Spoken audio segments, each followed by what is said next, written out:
Teman-teman pernah dengar hadis tahiyatul masjid tidak? Kalau masuk masjid mau etikaf duduk, itu sholat dulu, sholat apa namanya? Ah, berapa rakaat? Baik, perhatikan baik-baik. Asal tahiyatul masjid itu bukan hanya menghormati masjid, tapi juga mengenalkan siapa jamaah yang datang. Asalnya begini, ada seorang pemuda, namanya Sulaik, dari Gotofan. Maka disebut Sulaik al-Gotofani. Biasanya dimunculkan kalau ujungnya ada i, itu untuk menunjukkan daerah. Dia bukan orang situ. Seperti Imam Al-Bukhari, pernah dengar? Nah, nama aslinya bukan Bukhari, nama aslinya Muhammad. Bapaknya Ismail. Kakeknya Ibrahim, kakek buyutnya Al-Mughirah, yang buyutnya Al-Bardizbah. Tinggal di Kecamatan Ju'fah, Kabupaten Bukhara, Provinsi Khorasan, negara Uzbekistan sekarang. Karena beliau datang ke Arab memperkenalkan, saya bukan orang sini, saya dari Bukhara. Maka tambahkan al di depannya, ujungnya i. Ana al-Bukhari. Palembang mesti bangga. Zaman dulu ada seorang syekh besar dari Palembang. Jadi mufti di Masjidil Haram. Namanya sama dengan ustadz kita, sahabat kami itu, Ustadz Abdul Somad. Namanya Syekh Abdul Somad Al-Palembangi. Itu. Betul. Betul. Sama, dulu ada dari Padang ada. Syekh Yasin Al-Padangi. Itu musnid dunia gelarnya. Orang yang hafal hadis paling tinggi sedunia dengan sanadnya. Bukan cuma isinya.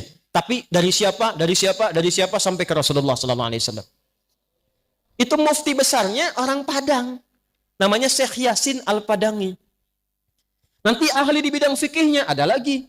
Ya, siapa dia? Syekh Nawawi. Dari mana? Banten. Dikenal Syekh Nawawi Al-Banten. Di antara murid populernya 3.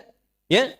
1, Syekh Ahmad Dahlan, Muhammad Darwish, yang mendirikan Muhammadiyah 18 November 1912. Yang kedua, Hadratul Syekh Muhammad Hashim bin Ash'ari, yang mendirikan Nahdlatul Ulama 31 Januari 1926. Ya. Kemudian ada satu lagi tuh. Yang dari Banten, dari Caringin, namanya Buya Asnawi. Dan 3-tiganya kompak pulang ke Nusantara jadi ulama hebat. Ya, tapi diawalkan pakai al, ujungnya i, menunjukkan daerah. Itu sampai sekarang masih berlaku. Ya. Jadi kalau Pak Najib mau umrah, boleh. Ana Najib Al-Palembangi Al-Jalan Bang Rayai. Itu boleh, sah. Nah, ini Sulaik dari Gotofan. Sulaik Al-Gotofani datang ke masjid, Nabi sedang bicara, memberikan tausiah. Tiba-tiba langsung duduk.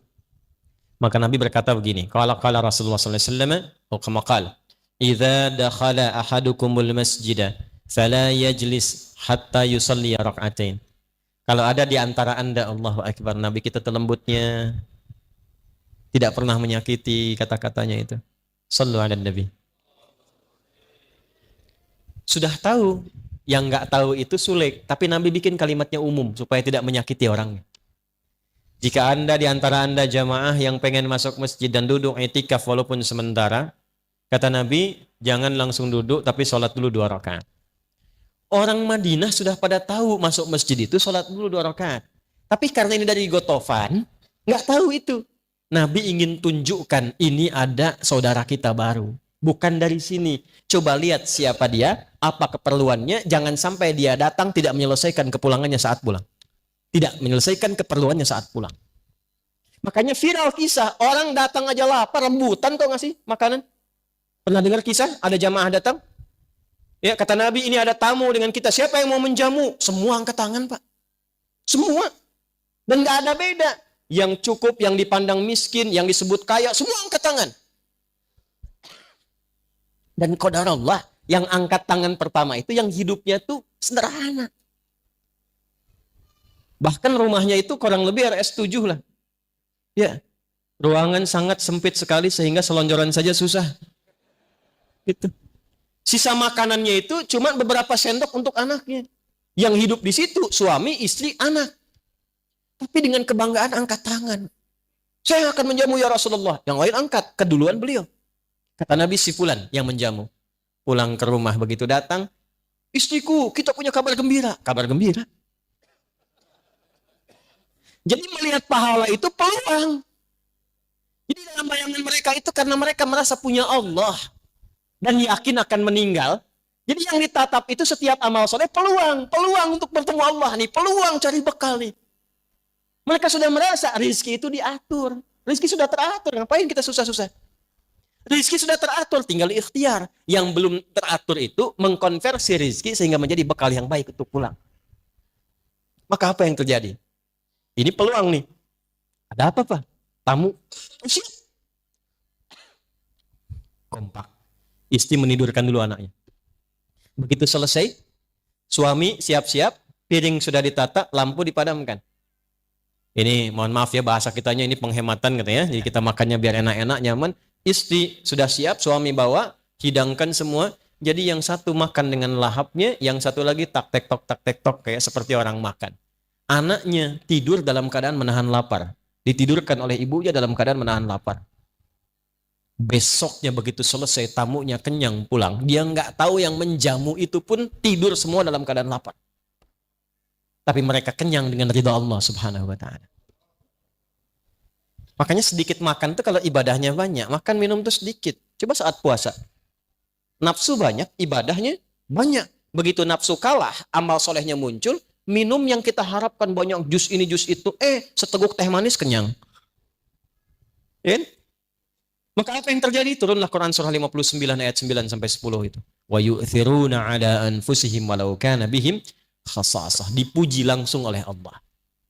Itu masa-masa indah di era Nabi sallallahu alaihi wasallam. Jadi nggak ada satupun orang datang kecuali kenal, dan kumpulnya bukan cuma begini saja. Hati mereka pun kumpul. Jadi nggak cuma datang gini, datang dengar tausiah pulang, nggak kenal lagi, tidak begitu. Nggak begitu. Kalau begitu jahiliyah banyak. Datang, kata Abu Jahal nih. Begitu datang semua sampaikan, bubar lagi, gak kenal lagi. Itu zamannya jahiliyah. Maka Allah sampaikan, wadhkuru ni'matallahi 'alaikum idh kuntum a'da'an fa'allafa baina qulubikum fa asbahtum bi ni'matihi ikhwana. Kata Allah, cukup yang bermusuhan itu zaman jahiliyah saja. Setelah kita berislam, beriman, tidak ada musuhan lagi. Yang terpecah belah itu cukup zaman jahiliyah saja. Justru dengan kita berislam itu kita punya komitmen untuk menyatu, bukan terpecah belah. Cukup saling memusuhi itu jahiliyah saja. Sebab kalau sudah beriman, fa asbahtum bi ni'matihi, nikmat iman itu yang pertama Allah berikan, menyatukan kita sebagai saudara. Itu poin pertama. Kenapa saya munculkan ayat ini? Karena kita kehilangan rohnya sekarang. Yang kumpul banyak, tapi nggak kenal satu dengan yang lainnya. Coba lihat saat sholat. Nabi itu sampai hafal posisi orang sholat. Si fulan sayap kanan pojok, si fulan sayap kiri, si fulan saf kesekian. Si fulan gantian karena kainnya terbatas gantian dengan istrinya sampai ketahuan.